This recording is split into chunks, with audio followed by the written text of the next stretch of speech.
Before I begin this video, I would just like to take a second to apologize for the length of time that it's been in between my videos.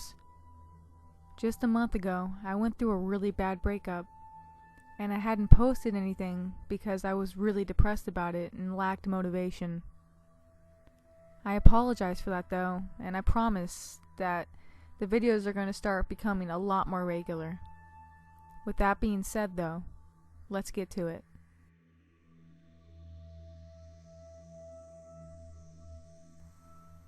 Number 1. This story takes place in the beginning of my freshman year in high school, when I was 15.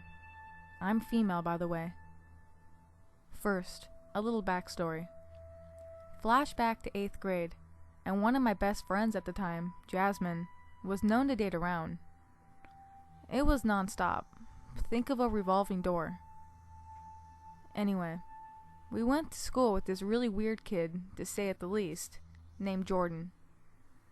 Jordan was always belting random things out in class, to no response. Talking loudly, etc. Think awkward silence. Nobody really talked to him. Kids are mean, especially teenagers. Now, I've always been one to be nice to kids that are outcasts, because it's hard enough being a teenager with friends. It just so happens that Jasmine, and I'm quoting her on this one, had pity dated him in the past, and he weirded her out too. There were times where I would be hanging out with Jasmine, and he would message me asking if she was okay, and to tell her he said hi.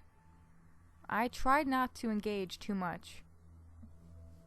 I specifically remember one night I checked my phone and saw that I had a missed call from Jordan on Facebook Messenger. Curious, I messaged him. "You called?" "I just wanted to see if you would answer," he said. Slightly weirded out, I remember talking about it with my twin brother, who the next day then told Jordan to stay the fuck away from his sister, which he did, because I can hardly remember anything else happening after that. Until this year. At the beginning of this semester, we had 2 classes together, newspaper and PE, periods 1 and 2.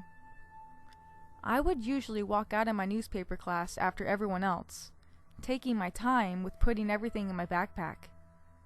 So did Jordan. He would usually follow me as we had the next class together. When he would try to talk to me or say anything, it always made me feel uncomfortable. I just had a weird gut feeling in my stomach. So I kept my replies short and gave off many body signals and that I was not interested in covering. A few weeks later, I noticed that a friend of mine would talk to Jordan during PE. Later, realizing I had math with him, I brought Jordan up. He started laughing. "That kid has issues." "What do you mean?" I asked. Still amused, he said, "He talks about shooting up the school and being a devil worshipper or some shit. I don't even know." Completely not amused, I made sure to steer completely clear of him as much as possible. Soon, more weird comments about guns and weapons were made. One day, it was overhearing him talk about shooting himself. The next, it was him commenting to me while looking out of the window that he wished he had a shotgun right now, so he could shoot the window, then walk out. One morning, I got out of my newspaper class, mixing in with the sea of kids scattered throughout the hallways and waves. I felt 2 firm taps on my shoulder. I turned around. It was Jordan, pointing his hand at me in the form of a gun.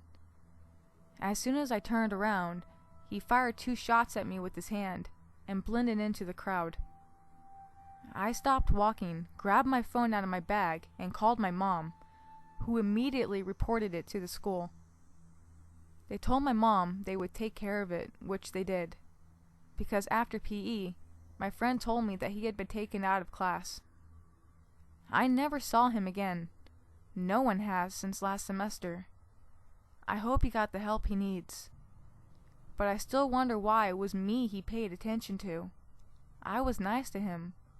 Would he have actually tried to hurt me? or gone through with the school shooting? I'd rather not know. So Jordan, let's not meet again. Number 2. So, about 9 years ago, making me 16, I was staying with some friends while me and my mom had a cooling off period after constant arguments and fights. We were too similar and were always clashing over the smallest of things. I actually stayed with my friend for about 2 months, as the calm atmosphere was good for me. Chaos and drama followed my mom all throughout her life, and I hated it so much. I thought I hated her for a while too. Teen angst, I guess. Towards the end of me living with my friend in a nice and relaxed atmosphere, mine and my mom's relationship started to get better. Distance makes the heart grow fonder, and all of that. I texted her to say that I would pop over for a visit and see how she was, and if this time apart was as happy and relaxing for her as it was for me. I know this doesn't seem like a normal mother-daughter relationship, but my mom was quite an intense individual, and this seeped into her parenting skills. She seemed weird and off with me when she replied, quite snappy and cold.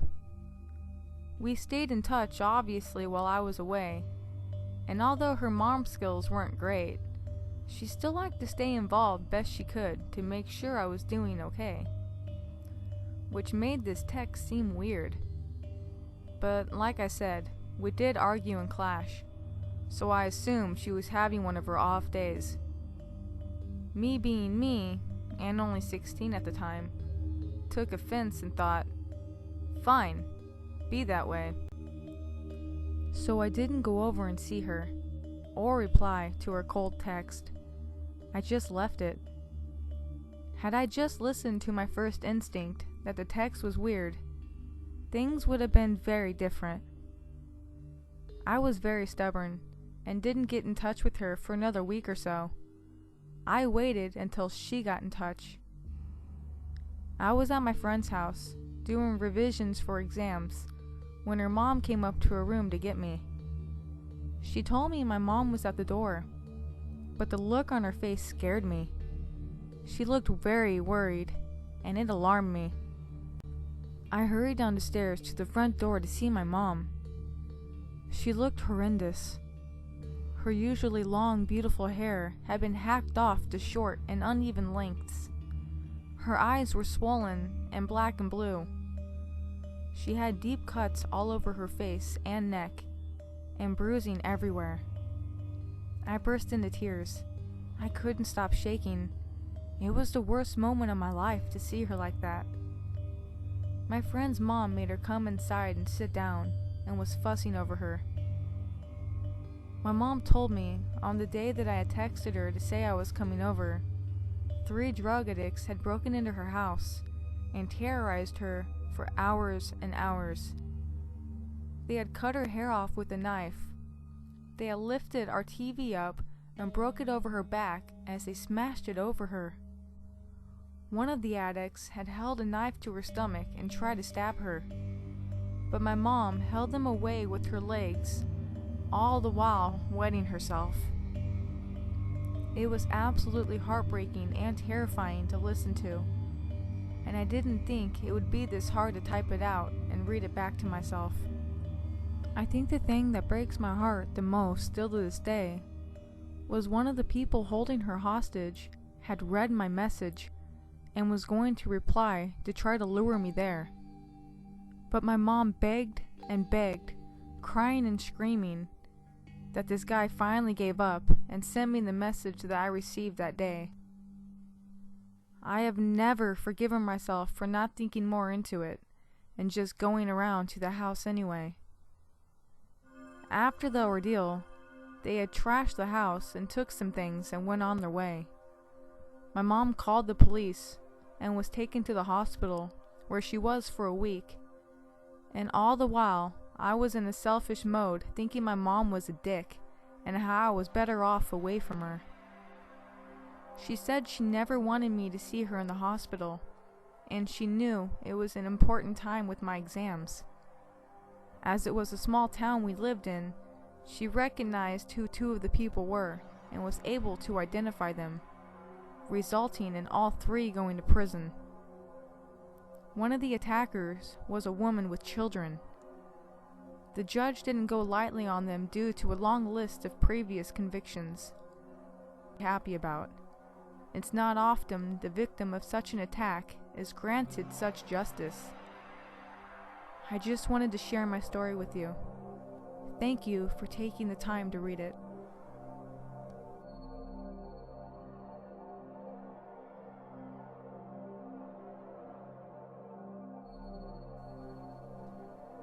Number 3. This happened to me when I, a 28-year-old male, was about 10 or 11. In my country, it's normal for elementary schools to have soccer tournaments for kids in mostly the last 2 grades of elementary. I decided I was going to support the kids in my grade since we had a few good football players on the team, and I obviously wanted them to win.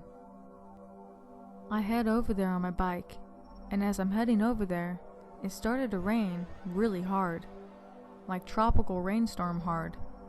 But for some reason, me being the introvert that I am, I decided that I was going to hang out by myself at an intersection that was near the field where the tournament was being held.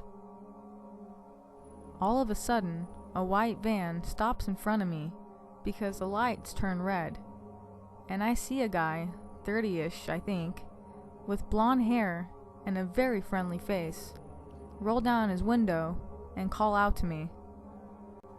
He told me that he wanted to take me to the main intersection, which was 200 meters away, because it was raining really hard, and he didn't want me to get wet. Bullshit, since I was already soaked. Instantly, I got a gut feeling saying something is off about this guy. And I remember feeling really torn, because one side of me was telling me to just go with the guy and that he means well, and the other side was saying that it wasn't right. So I politely declined his offer, but he kept on asking, and I kept declining, and started to back away from his van. The light turned green, and he said, "Okay," and drove off. And I thought this was the last I'd seen of him. About 5 to 8 minutes later, the same white van stops in front of me again. The guy rolls down his window and asks if I'm sure that I don't want a lift. He was just going to drive me to the main intersection and was going to put my bike in the back of the van. This is when I really started to get worried and said no thank you, and started to pedal off towards the nearest gas station since there were a lot of people there. I was scared. I waited for about 10 minutes at the gas station before I quickly jumped on my bike and went full speed towards the field where there were about 1,000 people, and I never saw this guy again. To this day, I can still recall the guy's face and that he seemed really friendly. I will probably never know if his intentions were right, but it felt really off, especially after he came back a second time. I also wonder if he might have done it to other children that were more receptive, since he seemed genuinely nice, and not at all like a creepy old man. So, creepy guy in the white van, let's not meet again.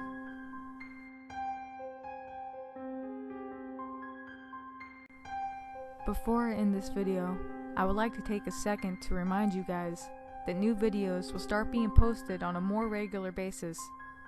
So if any of you, or someone you know, have your own true scary experience and would like to hear your story read on this channel, you can submit it to the email in the description below. Until next time though, have a great day everyone, and as always, stay safe.